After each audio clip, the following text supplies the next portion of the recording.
KKR kenal pasti 21 lokasi terjejas akibat bencana alam. Hujan lebat berterusan di Pahang dan Johor sehingga esok.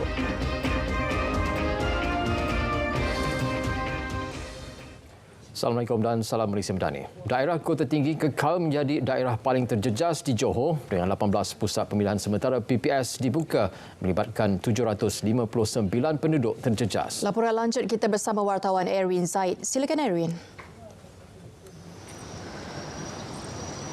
Baiklah, terima kasih Farhatul dan Otto. Saya kini berada di Kota Tinggi Johor bagi membawakan perkembangan terkini keadaan banjir di daerah ini. Dan kini saya berada di Jambatan Kota Tinggi di mana ketika ini laluan trafik di jambatan ini terhenti di sini disebabkan jalan memasuki ke arah bandar Kota Tinggi kini dinaiki air. Dan air telah naik sejak pukul 5 petang tadi. Agak cepat aras air naik di sini kerana beberapa jam sebelum itu saya dan kru melakukan tinjauan di sekitar kawasan ini dan pada ketika itu saya dapati keadaan normal di sini. Tiada air kejadian banjir di sini. Namun selepas pukul 5 kami datang semula ke sini dan kami dapati air banjir sudah pun naik di jalan menuju ke bandar Kota Tinggi ini. Dan pada pemerhatian saya, paras air berada pada paras peha dan hanya pacuan 4 roda dan juga kenderaan berat saja yang berjaya melalui laluan ke bandar Kota Tinggi ini. Manakala di bahagian sebelah tepi jambatan, saya dapat lihat beberapa penduduk melalui air banjir ini dan aras air banjir berada pada paras peha. Dan juga keadaan air di sungai ini agak deras pada ketika ini dan berada pada paras yang tinggi hampir ke tebing. Dan sementara itu cuaca hujan renyai pada ketika ini boleh saya katakan cuaca yang paling baik pada hari ini kerana pada sebelah tengah hari tadi cuaca hujan lebat dan pada sebelah petang cuaca hujan dan kini cuaca hujan yang sangat renyai. Dan namun keadaan aras air sungai yang tinggi menyebabkan air naik di luar tebing. Dan sebentar tadi saya dapat lihat anggota polis yang bertugas mengarahkan penduduk yang bersiar-siar untuk segera pulang ke kediaman masing-masing atas faktor keselamatan. Dan setakat ini Kota Tinggi kekal menjadi daerah paling terjejas banjir di Johor dengan 759 penduduk daripada 252 keluarga ditempatkan di 18 PPS. Dan PPS mencatatkan penduduk terjejas paling ramai ialah PPS Dewan Kampung Tersusun Seri Delima dengan 151 orang daripada 34 keluarga. Dan juga PPS SK Teluk Ramunia 128 orang daripada 35 keluarga. Sekian laporan saya dari Kota Tinggi, kembali semula ke Angkasa Puri, Kota Media. Terima kasih Erwin. Jumlah penduduk terjejas banjir di Pahang terus mencatatkan peningkatan kepada 462 orang daripada 122 keluarga setakat 7 malam. Menurut Portal Info Bencana JKM, jumlah pusat pemindahan sementara PPS turut meningkat kepada 10 PPS. Di Rompin, 4 PPS dibuka dengan jumlah penduduk terjejas banjir di PPS Kampung Setajam mencatatkan jumlah tertinggi seramai 142 orang. PPS Balai Raya Bukit Lepas 17, Dewan Orang Ramai Bukit Ibam 85, Balai Raya Kampung Mikang 8. Manakala di Pekan, 5 PPS dibuka dengan Dewan Semai Bakti Cini 3 mencatatkan paling tinggi penduduk dengan 62 orang. 10 penduduk terjejas di daerah Maran ditempatkan di PPS Surau Bukit Kuin. Pusat Kawalan Bencana Negara NADMA meminta Jawatan Kuasa Pengurusan Bencana JPB peringkat negeri daerah diaktifkan serta meningkatkan tahap kesiapsiagaan bagi menghadapi bencana terutama di kawasan berisiko tinggi. NDCC sentiasa memantau situasi parameter maklumat teknikal dengan kerjasama pelbagai agensi teknikal. Kesiapsiagaan itu berdasarkan ramalan hujan lebat berterusan yang dikeluarkan Met Malaysia di Pekan dan Rompin Pahang termasuk Segamat, Kluang, Mersing dan Kota Tinggi di Johor. Berdasarkan ramalan, hujan berterusan juga dijangka berlaku di Kuantan Pahang dan seluruh Johor sehingga esok. Kementerian Kejaraya KKR mengenal pasti 21 lokasi yang terjejas akibat bencana alam melibatkan 7 negeri. Menterinya Datuk Seri Alexander Nantalinggi berkata ia membabitkan 8 jalan negeri dan 13 jalan persekutuan di Johor, Pahang, Kelantan, Perak, Terengganu, Kedah dan Selangor. Jadi yang itu banjir 4 kes, dan Cerun Runtuh 10, Jalan Runtuh 4 kes, dan Jalan Mendap tak ada lah. Di Jambatan Rosak Runtuh 3, satu di Temelung, di Dungun dan juga di Balik. Kelantan tak ada. Semalam beliau memaklumkan KKR memperuntukkan lebih 50 juta ringgit bagi kerja-kerja membaik pulih jalan runtuh dan rosak di seluruh negara yang terjejas semasa banjir baru-baru ini. Penghuni kuartus Sekolah Kebangsaan Bandar 2 Paloh Hinai Pekan diarahkan mengosongkan kediaman mereka berikutan kejadian tanah mendap dipercaya akibat hujan lebat berterusan sejak semalam.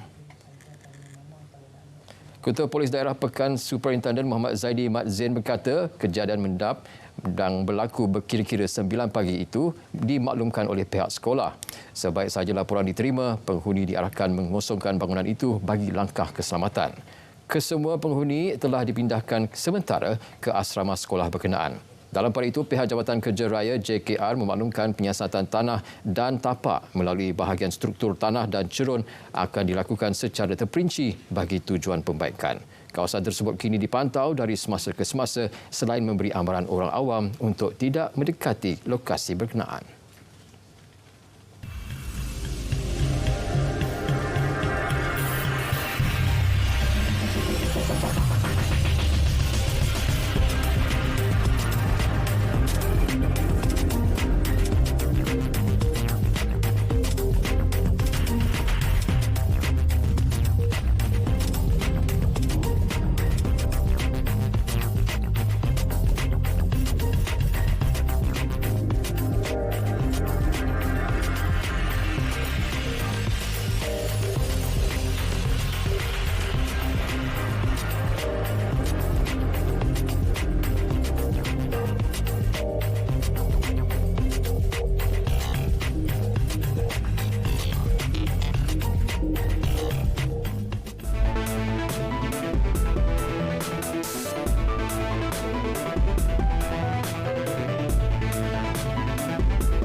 Usaha membantu usahawan muda memasarkan produk ke luar negara perlu dilakukan secara berterusan dan berstruktur.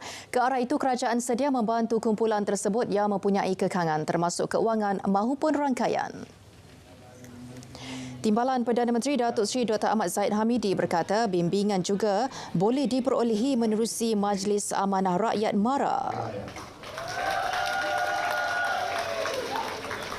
Dan kita akan pilih produk-produk yang berpotensi untuk pasaran antarabangsa, termasuk produk-produk dari Kreatif Melaya ini, di mana influencers yang terlibat di dalam penghasilan produk ini akan dibantu bukan sahaja dari segi pembiayaan tetapi juga dari segi mewujudkan pasaran di peringkat antarabangsa. Saya lihat terlalu banyak produk-produk yang mempunyai potensi untuk dipasarkan di peringkat antarabangsa. Sehingga kini lebih 500,000 usahawan telah mendaftar di bawah MARA selain mewujudkan program khas Gate to Global GTG yang menjadi pintu masuk untuk Bumiputera bersaing di peringkat global. Beliau bercakap kepada media selepas membuat lawatan ke Muda Fest 2024 di Kuala Lumpur. Penganjuran karnival tersebut menghimpunkan pelbagai pilihan gerai jualan daripada vendor terkemuka dengan bertemakan nostalgia zaman sekolah. Dalam pada itu, Kementerian Pelaburan, Perdagangan dan Industri terus komited dalam mempermudah dan mempercepatkan urusan pelaburan domestik serta antarabangsa. Jelas Menterinya Tengku Datuk Seri Zafrul Abdul Aziz yang meliputi sektor pelaburan, perdagangan dan juga industri. Kita nak fokus sekarang tahun 2024 ni kepada execution juga. Ya, sekarang one is the amount that is committed, the other one is the amount that approved. And now amount yang nak realise, ya, itu penting. Dan kita kena membuktikan kepada rakyat yang apa yang telah dijanjikan dan dimeterai dalam perjanjian juga mestilah direalisasikan. Segi perdagangan dia macam banyak usahawan-usahawan kita ni yang berjaya di Malaysia, tetapi kita perlu beri bantuan untuk mereka berjaya juga di luar negara. Bukan senang, ya, bukan senang kerana competition is tough.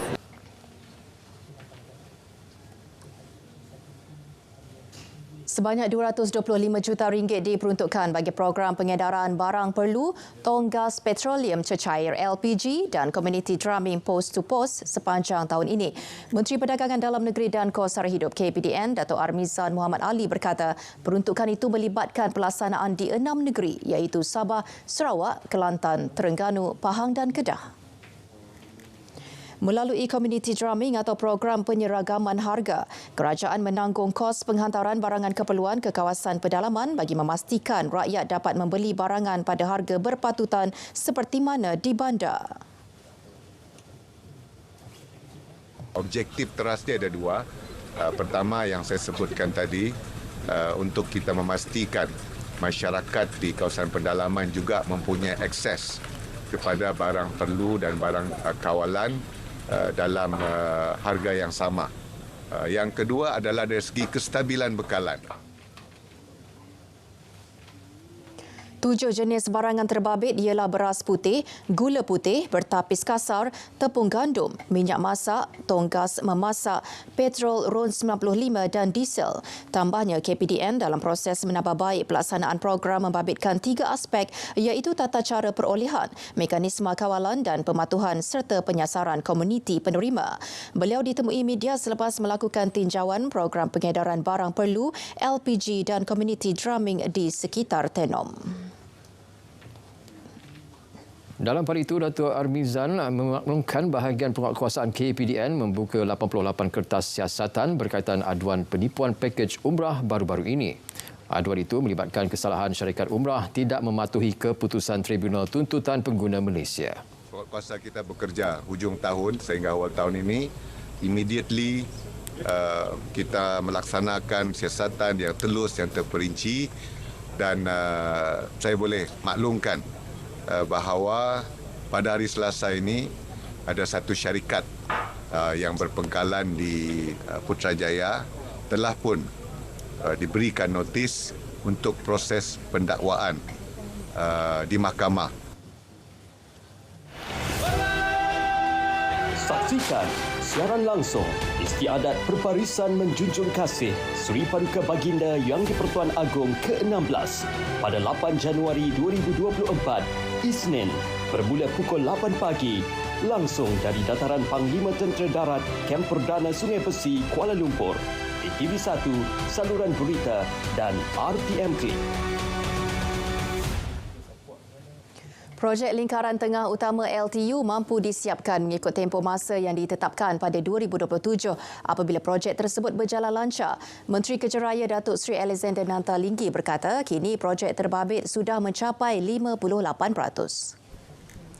Menurutnya, projek terbabit dijangka siap sepenuhnya mengikut jadual pada tahun 2027.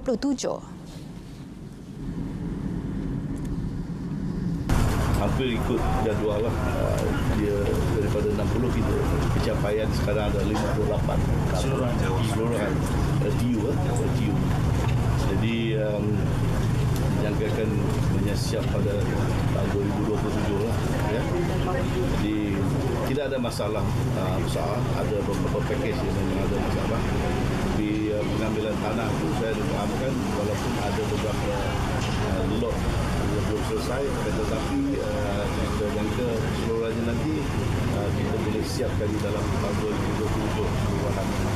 Jadi progresnya kalau begitu agak baguslah ya, 58 daripada 60%.